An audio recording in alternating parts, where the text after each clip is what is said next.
Haleluya. Salam sejahtera dan selamat pagi, selamat menguduskan hari Sabat. Saya ucapkan kepada semua saudara-saudari yang terkasih. Dalam nama Tuhan Yesus, saya menyampaikan santapan rohani pagi ini. Judul saya pagi ini berbunyi, Doa 3 Orang Benar.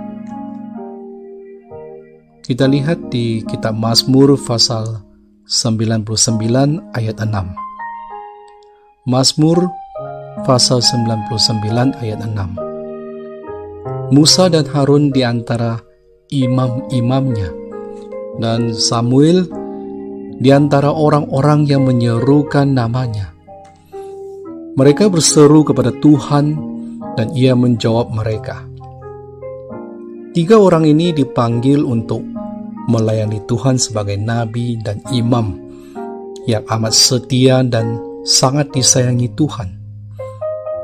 Mereka merupakan tokoh doa yang hidup bergaul bersama Tuhan dengan akrab, sehingga mereka memiliki satu hak istimewa, yaitu asalkan berseru kepada Tuhan dalam doa, pastinya Tuhan menjawab. Artinya, doa mereka sangat besar kuasanya. Satu persamaan mereka ialah menganggap doa syafaat sebagai satu pelayanan yang penting. Malahan sangat setia mendoakan umat Tuhan. Musa sanggup berpuasa, tidak minum dan tidak makan selama 40 hari 40 malam, semata-mata memohon Tuhan mengampuni dosa bangsa Israel yang menyembah patung lembu emas. Maka Tuhan mengampuni umat Israel. Saat Korah memberontak terhadap Musa dan Harun, Tuhan menurunkan tulah sehingga 14.700 orang mati terbunuh. Dalam saat yang paling genting, Harun dengan segera membakar ukupan dan mengadakan pendamaian bagi bangsa Israel. Lalu tulah terhenti dan Harun berdiri di antara orang-orang mati dan orang-orang hidup. Samuel berdoa, lantas Tuhan mengirimkan guruh dan hujan pada musim panas. Bagi Samuel, adalah berdosa baginya jika dia berhenti mendoakan bangsa Israel. Apakah sebab doa mereka berkenan kepada Tuhan?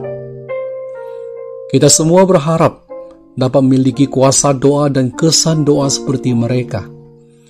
Namun, apakah syaratnya menjadi tokoh doa yang berkenan kepada Tuhan? Pertama, mereka ada iman yang taat berpegang pada peringatan-peringatan dan ketetapan yang diberikannya kepada mereka. Ini tercatat di Mazmur pasal 99 ayat 7. Umat Tuhan yang mempraktikkan firman Tuhan dan mentaati kehendaknya hidup sebagai orang benar yang berkenan di mata Tuhan. Kita jangan hanya berdoa dengan bersemangat dan suara yang nyaring sahaja, namun kurang peka siapa diri kita dan bagaimana sikap kita dalam pandangan Tuhan. Sesungguhnya doa orang benar sangat besar kuasanya, seperti mana yang tertulis di Yakobus pasal 5 ayat 16. Yang kedua, mereka tekun mendoakan umat Tuhan yang sesat dan berdosa dengan kasih yang luar biasa, sanggup berkorban dan tidak berputus asa, sehingga mengharukan hati Tuhan. Hari ini kita menyadari begitu ramai seiman yang lemah dalam iman dan hidup bagaikan domba yang sesat. Sanggupkah kita mendoakan mereka berhari-hari seperti Musa, agar membawa mereka kembali ke kandang Tuhan dan memulihkan hubungan mereka dengan Tuhan?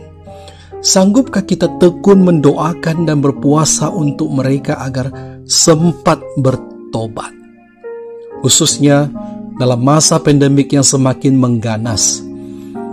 Tidak sedikit seiman yang ditimpa keperitan hidup, ada yang dijangkiti, malah terkorban.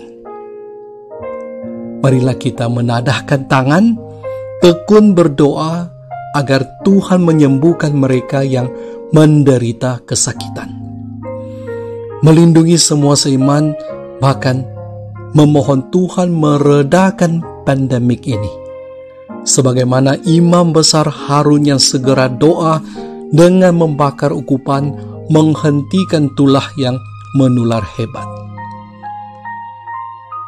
Kita baca di Yeremia pasal 15 ayat 1.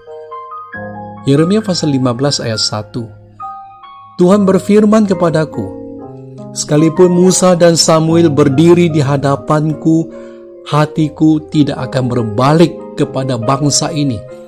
Usirlah mereka dari hadapanku, biarlah mereka pergi. Pada zaman Nabi Yeremia, Tuhan terlalu murka dan kecewa melihat dosa kejahatan Raja Manase telah tinggi menggunung. Sabda Tuhan, biarpun Musa dan Samuel berdiri di hadapannya, hati Tuhan tidak akan berbalik kepada bangsa Yahudi. Keputusan Tuhan telah muktamad untuk memusnahkan kerajaan bangsa Yehuda. Bantu doa harus pantas dan bertindak dengan awal selagi sempat dan Tuhan masih berkenan. Karena akan tiba masanya dosa dunia semakin berleluasa sehingga bertimbun ke langit. Tuhan tidak akan bertoleransi lagi, biarpun waktu itu orang-orang benar tekun membantu doa. Itu tidak akan mengubah rencana Tuhan untuk menghukum dan mengiamatkan dunia yang terlalu fasik. Semoga kita hidup bergaul dengan Tuhan melalui doa yang mengagumkan hati Tuhan, seperti Musa, Harun, dan Samuel. Haleluya. Amin.